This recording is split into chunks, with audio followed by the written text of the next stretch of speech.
This is the story of how I was promised immortality and how I was foolish enough not to ask about the conditions. My life wasn't supposed to be a horror story. It was supposed to be about books and history. But my fear of death, a fear planted in my heart while watching my mother fade away, led me down a dark path. It led me to a dusty old book, a whispered legend of a being called the Gentleman, who could grant your deepest desire. I thought I was choosing life, an escape from the pain and loss I knew too well. I didn't understand that some deals of a lifetime come at a cost you can't imagine, a price paid not with your soul but with your sanity. The echo of a cough was the ghost that haunted me. It wasn't a real cough, not one a doctor could find. It was a phantom in my throat, a constant reminder of my mother. I had watched her waste away, her lungs betraying her with each rattling breath. She was a vibrant woman, full of stories and laughter, and a degenerative disease stole all of it, piece by piece. Her death left a hole in the world and a roaring terror in my heart. I, Elara, a linguistics historian who was supposed to be smart and rational, became terrified of dying. My work, once a passion, became a desperate search. I was an expert in ancient languages and forgotten myths, but I wasn't looking for academic credit anymore. I was looking for a cure for being human. My nights were spent under the glow of a single lamp, my fingers tracing lines in brittle, forgotten books, searching for any mention of eternal life, longevity, anything to stop the clock. My boyfriend Ben saw the change in me. He was my rock, my connection to the real world. He would bring me tea and wrap a blanket around my shoulders, his face etched with worry. "Elara, these are just stories," he'd say, his voice gentle. "You need to sleep. You need to let yourself heal." But I couldn't. The fear was a living thing inside me, and my phantom cough was its voice. One night, buried deep in a dusty tome about forgotten European folklore, I found it. It wasn't a chapter or even a paragraph. It was a footnote written in a cramped, spidery script. It spoke of a ritual to summon a purveyor of bargains, an entity that granted one's truest, most deeply held desire. The footnote warned that the being was not a devil or a god, but something that operated on logic and loopholes. It only gave one name for this creature, the Gentleman. I told myself it was just an academic exercise, a way to connect with the history I studied, to see if the old rituals had any psychological power. It was a lie, of course. Deep down, a desperate, terrified part of me believed it could be real. The ritual was unnervingly specific, its instructions laid out like a complex recipe. I needed ash from a tree that had been struck by lightning. I spent a whole weekend hiking through a state park that was known for summer storms, my eyes scanning every charred trunk until I found one. I needed a string from a violin that had never been played. That took me to a dusty old music shop in the city, where I convinced the elderly owner to sell me a single string from a new instrument in the back, telling him it was for an art project. The strangest ingredient was a mirror that had never seen a human reflection. I had to special order it from a glassmaker, explaining that it needed to be wrapped in black cloth the moment it was finished, before even he could look at it. The process took weeks, and with each item I gathered, the line between academic curiosity and genuine obsession blurred. One evening, Ben found my notes. The diagrams, the strange shopping lists, the translation of the summoning text. His face, usually so kind, hardened with fear. "Elara, what is this?" he asked, holding up the papers as if they were venomous. "This has to stop. This isn't research, this is madness. You're scaring me." We fought, our voices rising in my small apartment. He begged me to see a therapist, to talk to someone. I accused him of not understanding my pain, my fear. Finally, exhausted and hurt, he said, "I can't watch you do this to yourself. I'm going to my brother's place for the night. I'll be back in the morning, and we need to really talk." The door clicked shut behind him, and the silence was deafening. I was alone, feeling utterly abandoned. His leaving didn't make me reconsider. It did the opposite. It hardened my resolve. I had to know. As the clock ticked past midnight, I laid everything out in a circle on my living room floor. The ash, the string, the cloth-wrapped mirror. At exactly 3:33 in the morning, I spoke the final words of the incantation. The air in my apartment didn't just get cold. It became heavy, still, and unnaturally silent, as if the entire world outside my window had just vanished. He didn't appear in a cloud of smoke or a flash of brimstone. One moment the space in the center of my ritual circle was empty, and the next he was simply there, as if he had been standing in my living room all along. He was tall and wore a perfectly tailored dark suit that seemed to absorb the dim light from my lamp. His face was neither handsome nor ugly, just unnervingly placid and calm. This had to be the gentleman. He didn't hiss or boom. His voice was quiet, polite, like a kindly professor or a corporate lawyer. "You have made an inquiry," he said, his eyes looking at me with a sort of detached curiosity.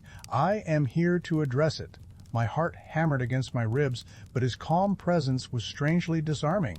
There was no talk of selling my soul, no mention of hell or damnation. He spoke with a quiet logic that made the impossible situation feel like a business meeting. He gestured slightly with a gloved hand. "You have a desire, a singular, fundamental want that sits at the very core of your being. Speak it."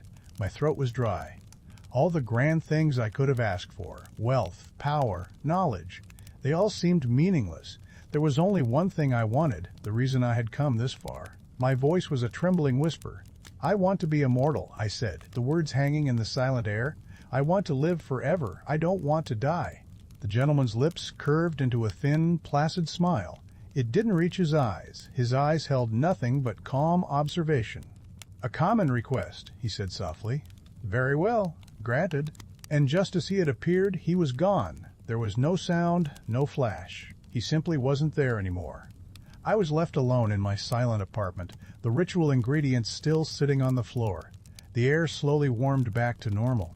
The distant sound of a siren returned. Nothing had changed. There was no contract, no mark on my skin, no proof that anything had happened at all. A wave of foolishness washed over me. Had I hallucinated the whole thing? Was it just a product of my grief-stricken, sleep-deprived mind?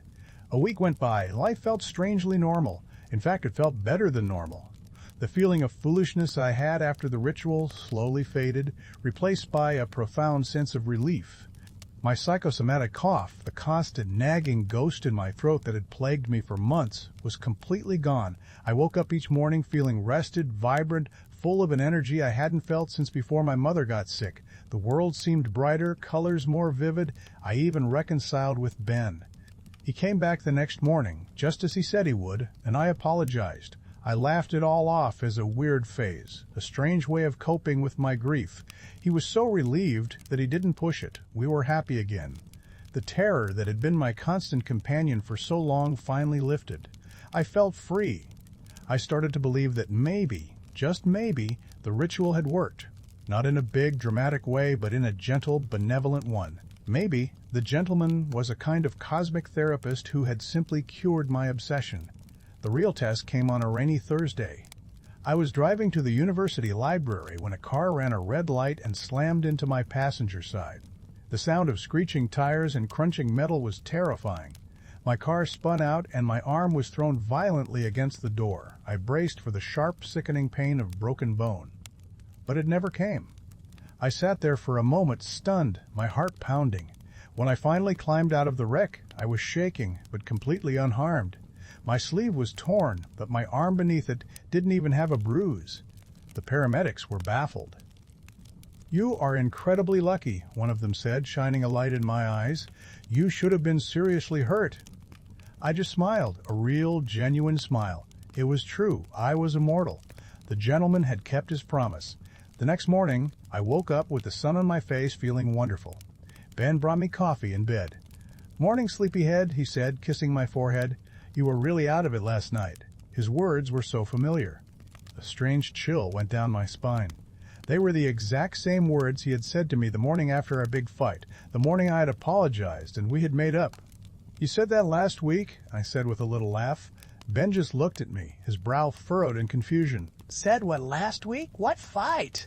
"We had a great evening. We watched that old movie you like." A feeling of déjà vu washed over me, but it was thicker and more suffocating than ever before. It wasn't just a feeling, it was a certainty. I knew things before they happened. At breakfast, I knew Ben would knock his fork off the table a second before it clattered to the floor. As I listened to the morning news on the radio, I knew the anchor was about to report on a fire downtown before he even said it.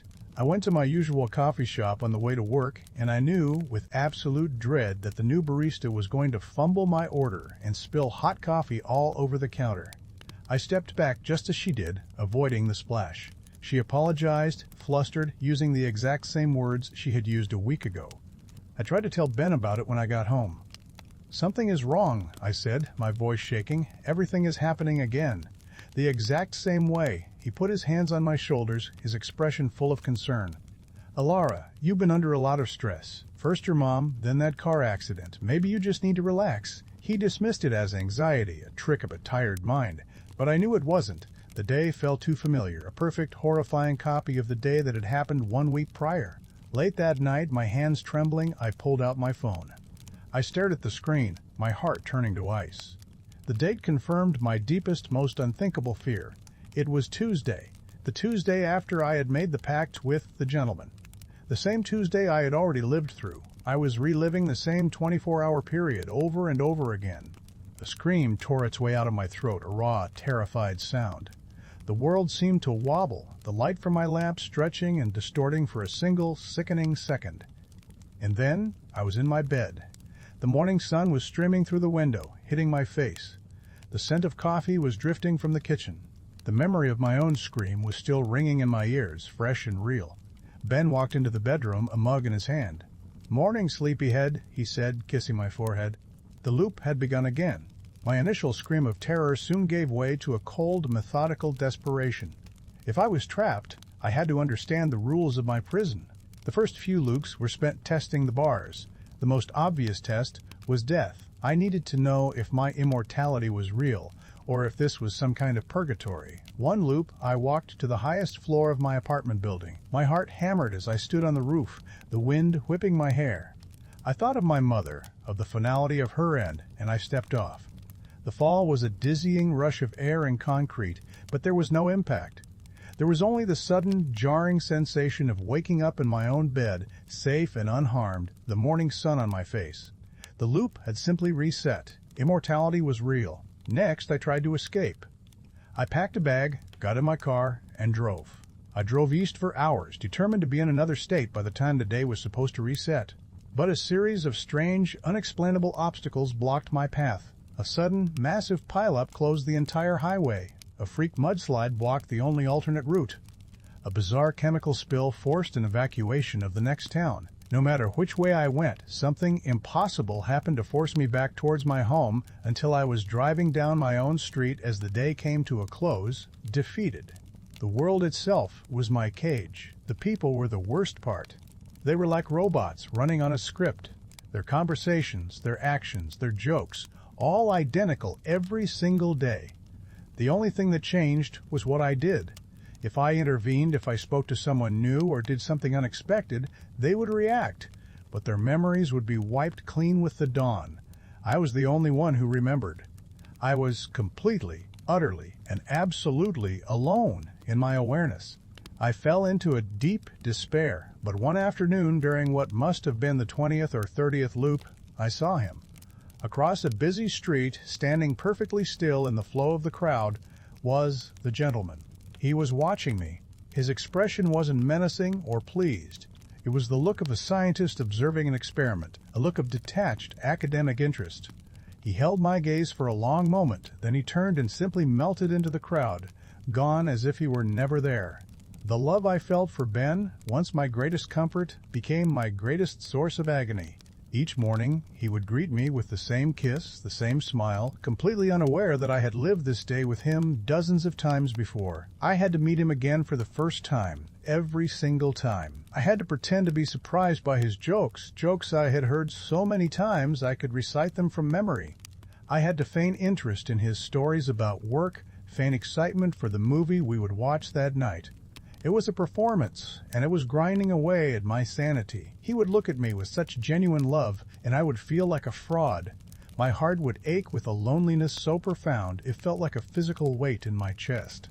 He was right here, but he was a million miles away, separated from me by a wall of time that only I could see.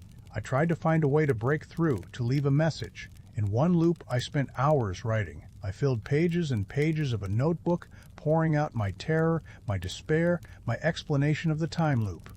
I described the gentleman, the deal, the repeating day. I wrote a plea to myself, a warning. Don't forget, I scrawled at the end, my hand cramping, it's real.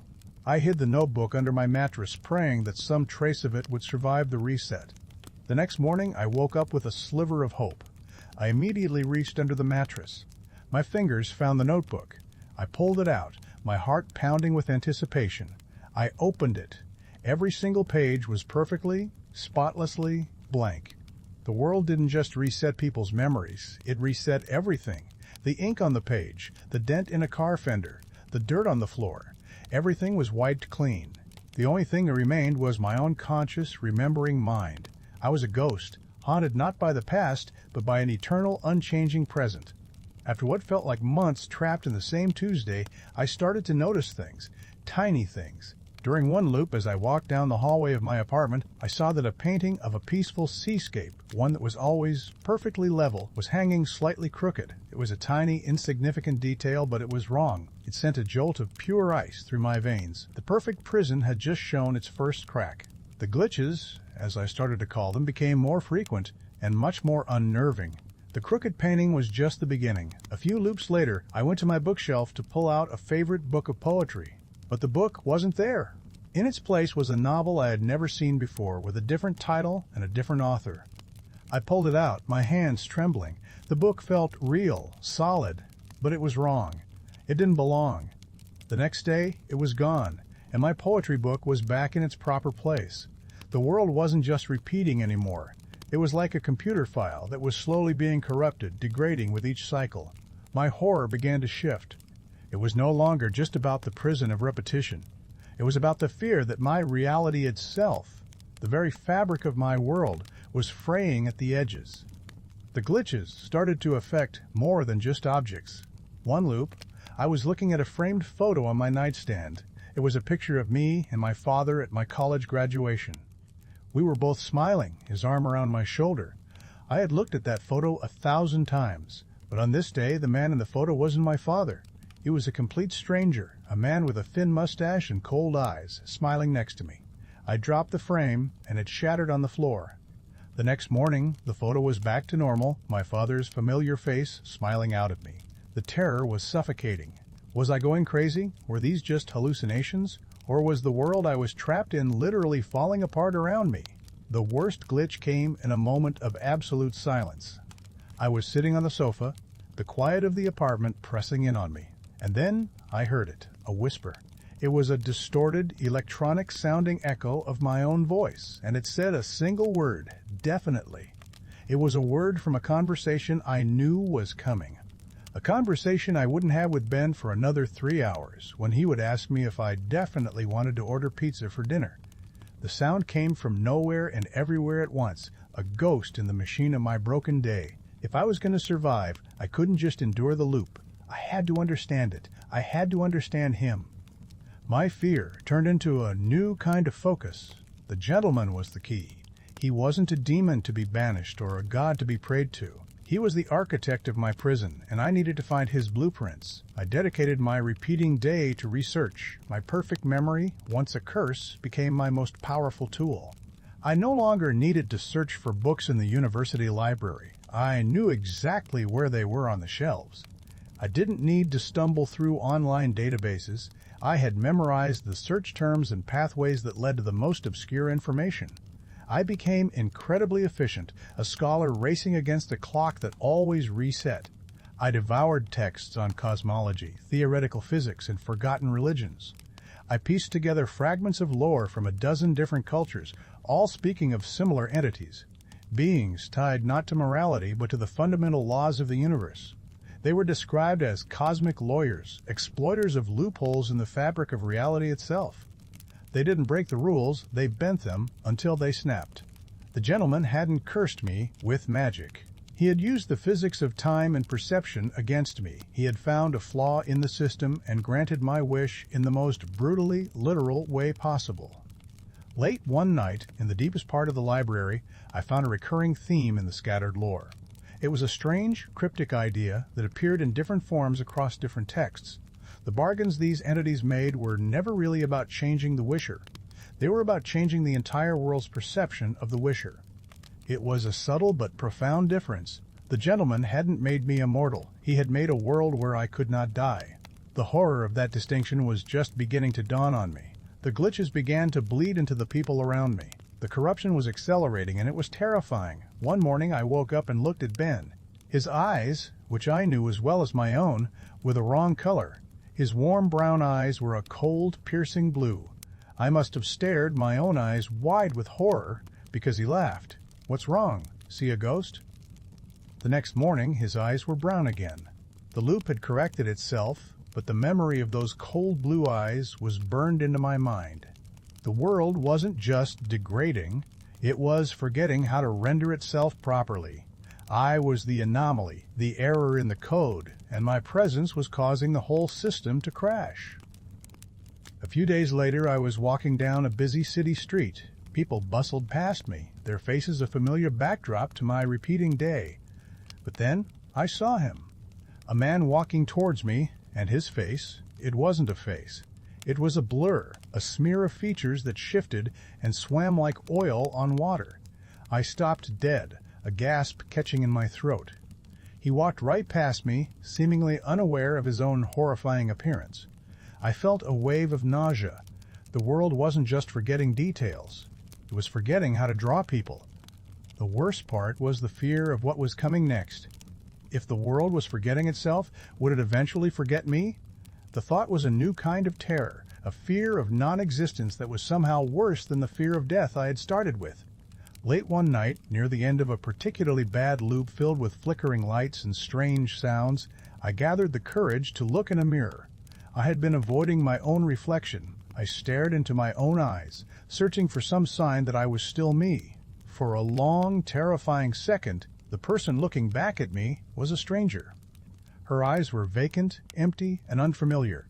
They looked at me with a chilling lack of recognition before my own reflection snapped back into place. My frantic research finally led me to a breakthrough. It wasn't in a book of magic, but in a dusty historical archive tucked away in an online university collection. I found an obscure account from the 18th century, a first-hand letter written by a village priest. He wrote of a farmer in his parish, a man named Thomas, who had been struggling. His crops were failing, his family was starving. The priest wrote that Thomas became obsessed, praying not to God but to the cracks in the world, begging for a miracle. And a miracle happened. While every other farm in the region was struck by a sudden, inexplicable pestilence that turned fields to black dust, Thomas's crops grew green and strong. His harvest was miraculously bountiful. He had wished for his crops to never fail, and they didn't. The priest's letter ended in horror. The starving mobs from the surrounding villages, seeing his impossible harvest as witchcraft, descended on his farm. They didn't just take his food, they tore him apart. It clicked in my mind with the force of a physical blow. The gentleman's bargains were a horrifying form of cosmic wordplay. He doesn't alter the wisher, he alters the entire world around them to make the wish technically, literally true. Thomas's crops didn't become magically resilient. The world was simply altered so that every other crop failed, making his the only ones that succeeded. I wasn't trapped in a personal time loop. My wish for immortality had broken time itself for everyone, blocking this one single day on repeat to ensure I could never reach an end. I was the bug in the system, and the system had been frozen to contain me. I sank to the floor of my apartment, the full weight of my selfish, terrified wish crushing me. And then he was there, standing in the middle of my living room. "Are you beginning to understand the terms?" the gentleman asked, his voice as calm and placid as ever. "You wish to be immortal, and so you are. The world, however, is not so resilient. I needed an anchor, something real and solid to hold on to as my reality dissolved into a nightmare of glitches and corrupting data. If my own mind was the only thing that persisted between the loops, then my memories were the only real things left. But which memory? My life was becoming a blur of repeated conversations and recycled events. I had to find something powerful, something tangible, something from before the pact. I closed my eyes and pushed away the noise of the looping day. I focused, reaching back in time, past the ritual, past the fear, to the last days with my mother. I found the memory. It was quiet and painful. I was sitting by her hospital bed. She was too weak to speak, her breathing shallow. I took her hand. I remembered the feel of it with perfect, heartbreaking clarity. Her skin was thin, like paper, and her bones felt fragile beneath it. Her hand was warm, but it was a weak warmth, a fading ember. It was the hand of a person at the very edge of mortality.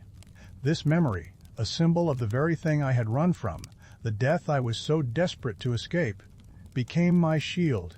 It was real. It had happened. It was a fixed point in the chaos.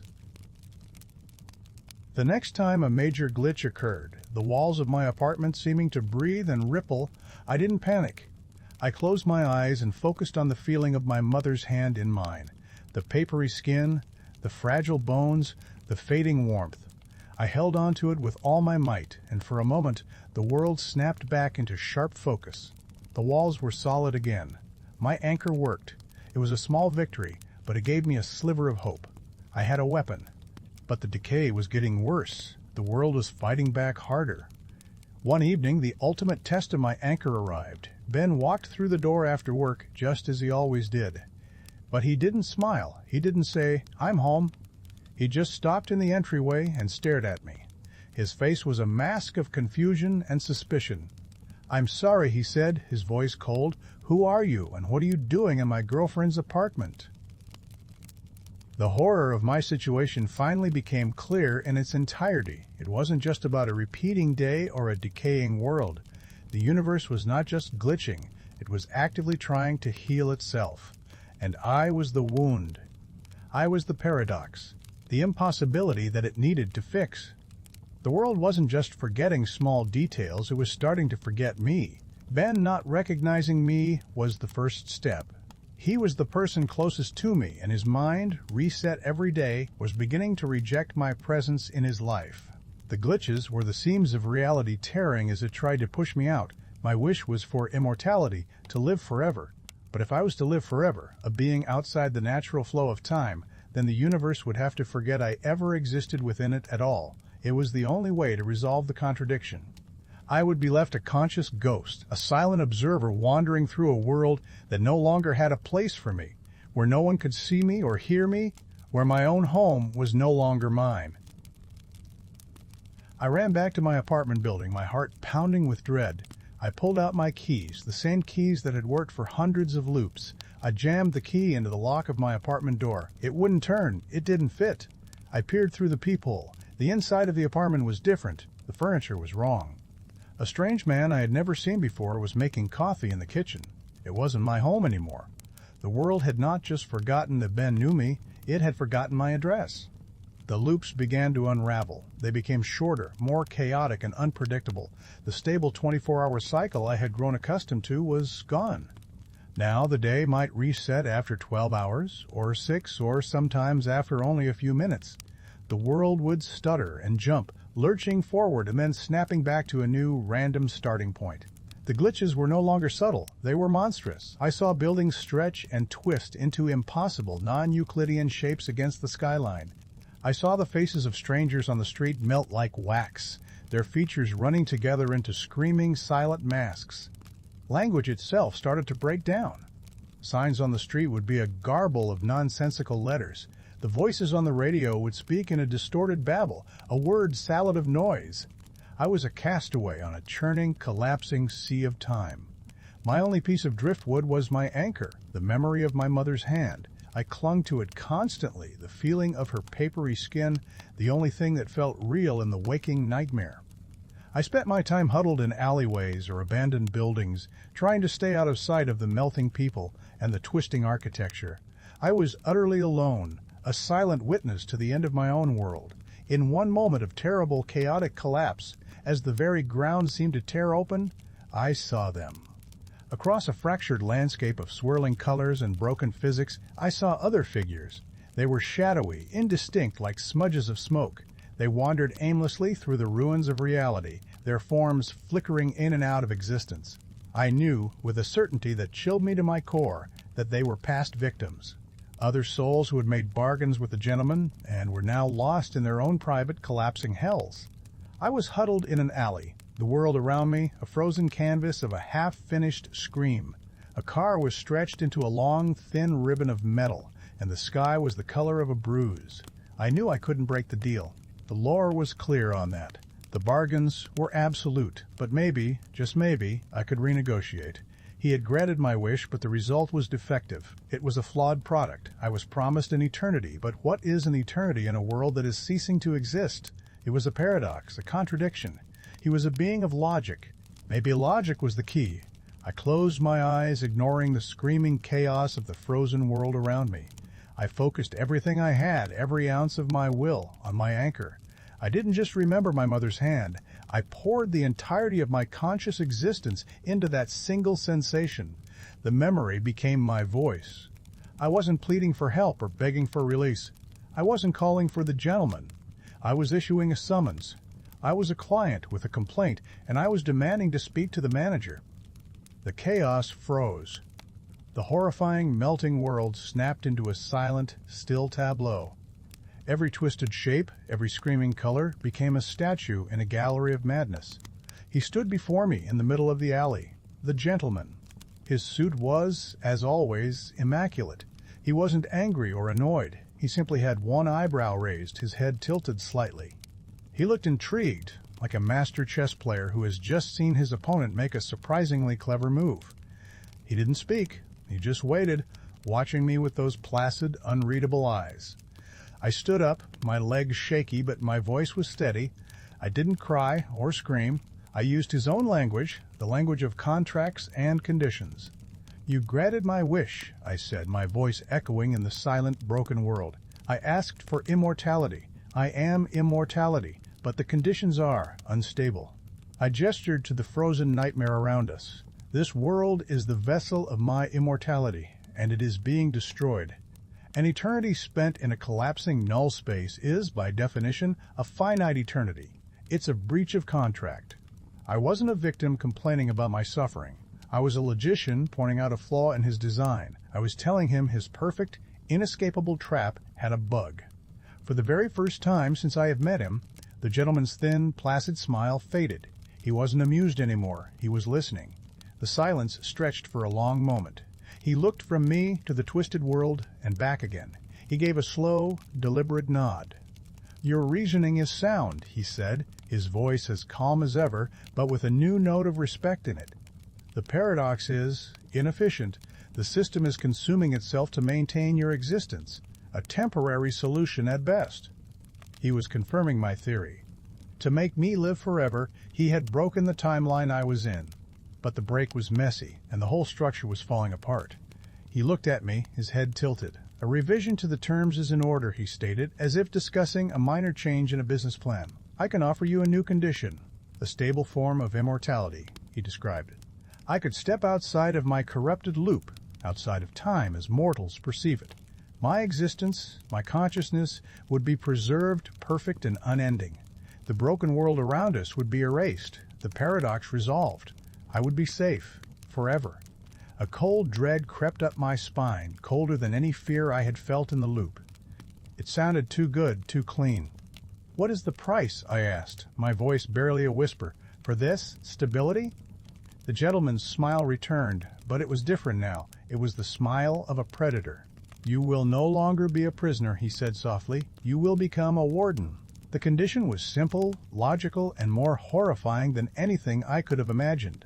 To fix the paradox, I had to be removed from the mortal equation entirely. I would become like him. I would become another gentleman. An immortal observer, a purveyor of bargains, a granter of wishes. My immortality would be sustained by the cosmic energy released when reality was twisted to grant the wishes of others. I would watch countless people just like me, driven by their own deep-seated fear, their own desperate desires. I would watch them make their wishes, and I would be the one to twist their lives into logical, horrifying knots. My prison wouldn't be a single repeating day. My new prison would be the entirety of human history, past, present, and future. I would be a warden, watching over an endless parade of suffering that I myself would help create. He laid out the choice with detached clarity. I could refuse. The paradox of my existence would then fully resolve itself. The broken world would collapse, and I would collapse with it, ceasing to exist. Or I could accept his offer. I thought of the crushing, absolute loneliness of the loop. The pain of seeing Ben every day but never truly being with him. The terror of the glitches, of the world melting around me. I weighed that against an eternity of inflicting that same kind of loneliness, that same kind of horror on others. Was it better to be the victim or the perpetrator? To be erased or to become the eraser? I thought of my crushing loneliness, the feeling of being a ghost in my own life. It was a hell I wouldn't wish on anyone, but the alternative was oblivion. Nothingness. My original fear of death came rushing back. After everything I had been through, I still didn't want to die. "I accept," I whispered.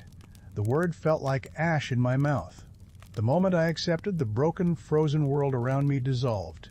The twisted buildings, the bruised sky, the silent, screaming faces, they all vanished into a flood of pure, white light. It wasn't painful.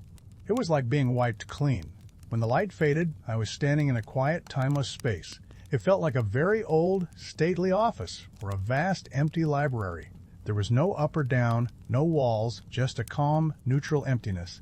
The frantic, terrified energy that had fueled me for so long was gone. I was no longer Elara, the frightened historian. I was something else, calm, patient, detached. The weight of my endless Tuesday was still there, but it was now a part of me, a foundation, not a burden. I was eternal. Before me, a window appeared in the emptiness. It wasn't made of glass, but of light and shadow. Through it, I could see a small, cluttered room. A young man with wild hair and desperate eyes sat at a piano. He slammed his fists down on the keys, creating a horrible, jarring chord. He was about to smash his hands, to destroy the things he loved most out of pure despair. I didn't need to be told what he wanted. I could feel it. It radiated from him like heat, a desire so strong it was a beacon in the dark. He wanted to be the greatest pianist the world had ever known. He wanted his music to be immortal. I understood what I had to do. The logic was clear. The terms of the bargain were already forming in my new, cold mind. I knew exactly how to grant his wish. I knew how the world would have to bend and break to make it literally, horribly true. I took a step, not with my feet, but with my will. I stepped through the window of light, leaving the quiet, timeless space behind.